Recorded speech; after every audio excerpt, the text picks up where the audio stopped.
Hello students, स्वागत है बच्चों आप सभी को this YouTube channel of Vedantu, that is Vedantu NCERT solution class 11th and 12, जहां बच्चों हम लोग डिस्कस करते हैं क्लास 11th एंड 12 के एनसीईआरटी का ग्रेड डिस्कशन। ठीक है, तो आज की क्लास में बच्चों हम लोग बात करने वाले क्लास 12 फिजिक्स चैप्टर नंबर जो 13 है, जो कि न्यूक्लियाई वाला चैप्टर है बच्चों, उसका क्वेश्चन नंबर 10। देखिए क्वेश्चन क्या कह रहा है बच्चों कि from the relation r is equal to r naught a to the power 1/3, जहाँ पर आर नॉट कॉन्स्टेंट है और ए जो है बच्चों mass number of a nucleus है। ठीक है, so that nuclear matter density is nearly constant, मतलब कि इंडिपेंडेंट ऑफ ए। मतलब ये कह रहा है बच्चों कि जो न्यूक्लियर डेंसिटी होती है ना, वो एटम पे निर्भर नहीं करती, वो कांस्टेंट होती है। ये प्रूव करना है। तो बच्चों डेंसिटी इज इक्वल टू, आप सभी लोग जानते हैं बच्चों क्या होता है सर, ये होता है सर मास बाई वॉल्यूम। अब न्यूक्लियर डेंसिटी की बात कर रहा है, मतलब न्यूक्लियस का मास डिवाइड बाई न्यूक्लियस का वॉल्यूम। ठीक है, चलिए अगर मैं बच्चों बात करता हूँ मास की, तो देखो बच्चों अगर मान लेता हूँ मैं एवरेज मास होता है न्यूक्लियस का m।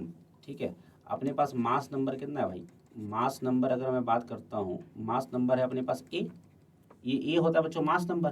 ठीक है, और मैं मान लेता हूँ एवरेज मास न्यूक्लियस का कितना होता है m और मास नंबर a है, तो मैं बात कर लेता हूँ बच्चों मास ऑफ न्यूक्लियस। न्यूक्लियस की अगर मैं मास की बात करता हूँ बच्चों, कितना हो जाएगा m इंटू ए हो जाएगा क्या, ये हो जाएगा बच्चों न्यूक्लियस का मास। ठीक है, और वॉल्यूम की बात कीजिए जरा, तो वॉल्यूम क्या हो जाएगा बच्चों, सर न्यूक्लियस एक स्फीयर में होता है, गोला में होता है, तो 4/3 पाई आर क्यूब। ठीक है, राइट। अब 4/3 पाई आर की जगह क्या रखेंगे sir, are not into 1 a⁻1/3 का क्यूब कर देंगे। क्या समझ में आ रहा है बात?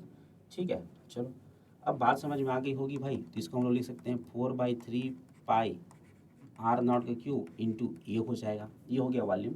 जरा यहाँ पर रख दीजिए सारा, मास को यहाँ पर रखिए, वॉल्यूम को यहाँ रखिए, जरा क्या हो जाएगा, मास हो गया बच्चों m into A divide by volume हो जाएगा बच्चों 4/3 पाई आर नॉट का क्यूब इंटू ए से ये देखो गया, तो जो रो निकल के आ रहा है भैया कितना आ रहा है 3m/4 पाई आर नॉट का क्यूब। अब बच्चों m जो है वो एवरेज डेंसिटी मतलब एवरेज मास होता है, जो कि कांस्टेंट हमने माना है, पाई कांस्टेंट है, आर नॉट भी कांस्टेंट है। आप लोग देख सकते हैं जो न्यूक्लियर डेंसिटी है बच्चों, वो क्या आ गया, कांस्टेंट आ गया।